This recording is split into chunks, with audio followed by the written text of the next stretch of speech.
जय श्री राम। आज के इस भाग में हम आपको संत और सत्संग दोनों के बारे में जानकारी देंगे, तो जरा ध्यान से सुनिएगा।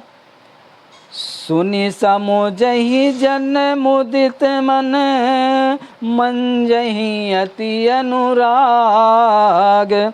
लहई चार फल अछत तनु, साधु समाज प्रयाग। अर्थात जो मनुष्य इस संत समाज रूपी तीर्थराज का प्रभाव प्रसन्न मन से सुनते हैं और समझते हैं और फिर अत्यंत प्रेम पूर्वक इसमें गोते लगाते हैं, वे इस शरीर के रहते ही धर्म, अर्थ, काम, मोक्ष चारों फल पा जाते हैं। मज्जन फल पेखऊँ तत्काला, और काक होई पे के बकहूँ मराला। सुनि अचरज करें जन कोई, और सतसंगत महिमा नहीं गोई। इस तीर्थराज में स्नान फल तत्काल ऐसा देने में आता है कि कौवे कोयल बन जाते हैं और बगुले हंस। यह सुनकर कोई आश्चर्य ना करे, क्योंकि सत्संग की महिमा छिपी नहीं है। वाल्मीकि नारद घट जोनी, और निज निज मुखन कही निज होनी। जलचर थलचर नभचर नाना, और जे जड़ चेतन जीव जहाना। अर्थात वाल्मीकि जी, नारद जी और अगस्त जी ने अपने अपने मुखों से अपनी होनी जीवन का वृत्तांत कही है। जल में रहने वाले, जमीन पर चलने वाले और आकाश में विचरने वाले नाना प्रकार के जड़ चेतन जितने जीव इस जगत में हैं, मति कीरति गति भूति भलाई, और जब ते जेहि जतन जहाँ जेहि पाई। सो जानब सतसंग प्रभाऊ, अलोकहूँ वेद न आन उपाऊ। अर्थात उनमें से जिसने जिस समय जहाँ कहीं भी जिस किसी यत्न से बुद्धि, कीर्ति, सत्संग, विभूति, ऐश्वर्य और भलाई पाई है, सो सब सत्संग का ही प्रभाव समझना चाहिए। वेदों में और लोक में इनकी प्राप्ति दूसरा कोई उपाय नहीं है।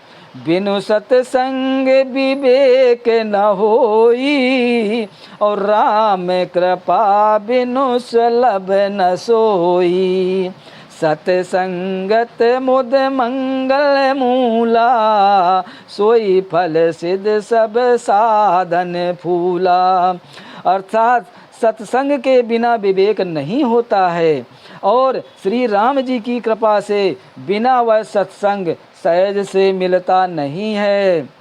सत्संगति आनंद और कल्याण की जड़ है। सत्संग ही सिद्ध प्राप्त की फल है, और सब साधन तो फूल हैं। सट सुध रही सत्संगत पाई, और पारस परस कुघात सुहाई। विद बस सुजन कुसंगत परही, और फन मन सब निज गुण अनुसरही।